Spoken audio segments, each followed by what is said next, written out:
An NBA player has been banned for life for allegations of gambling. After an investigation into sports betting, Toronto Raptors forward Jontay Porter has been officially banned from the NBA for life. The NBA found that Porter was guilty of leaking confidential information to sports bettors in general, and that he limited his participation in certain games, and that he actually bet on NBA games while he was a player in the G League. Before the Raptors Sacramento Kings game on March 20th, they say that Porter, quote, disclosed confidential information about his own health status. And he gave this information again to a bettor. And this ain't no small time bettor. This ain't somebody with a $20 parlay, let's just say. Another bettor wagered $80,000, not a $20 parlay, an $80,000 parlay that would have won over $1 million if Porter had hit the under on player props. Less than 3 minutes into the game, what does Porter do? He removes himself from the game. He basically quits for illness. He basically impacted the outcome of a game and the outcome of a bet by intentionally not playing anymore. Players can take themselves out of games. Fake a hamstring. Say you're sick. Say you got flu symptoms, the famous flu symptoms. All that kind of shit will take you out of a game. Well, that's what he did. This is not a small thing. It was also found that Porter placed a $55,000 bet, winning $21,000. So this dude is probably a gambling addict, or because there's no other way you compromise you spend your whole life trying to get to the NBA. You spend your whole career trying to make it happen, and then suddenly you just be out. Suddenly you just be out. Doesn't make a lot of sense. But that's what's happened. The NBA has done that. And I don't know, man. There are a lot of people out there right now who think the NBA is rigged. Every playoffs, they say, "Oh, the God, they're rigging it for LeBron. Oh my God, they're trying to create a storyline, so they want this team and not that team."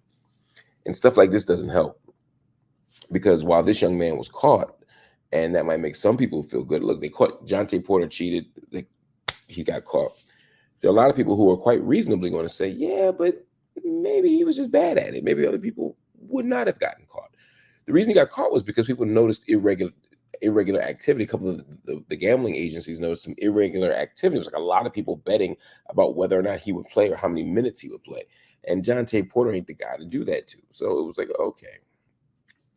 In college, point shaving still continues to happen.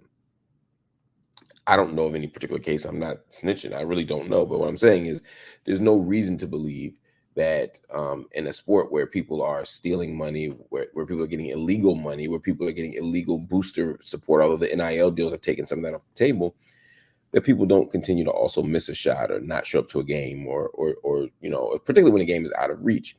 We've seen Pete Rose lose everything he had connected to baseball for gambling. We know the Black Sox scandal back in the day in Chicago. This doesn't rise to that level, but it's scary. It doesn't seem like he ever bet against his team, which is like the worst of sins. If you bet against your own team while you're playing, that means you're throwing the game. Or you just play for a shitty team, and you just know that you can't beat them. But it's typically that's usually read as throwing the game, or at least undermining your team in the game. That's the biggest sin. But after that, what he's doing is pretty bad, and it can't hold. Anyway, it'll be interesting to see how the NBA recovers from this, particularly as they've entered all these gambling relationships, all these gambling partnerships. You can't watch a sports game without seeing a gambling app, without seeing a betting app. I don't want to ever romanticize professional sports and make it seem like they weren't capitalist endeavors from the beginning, but there's something particularly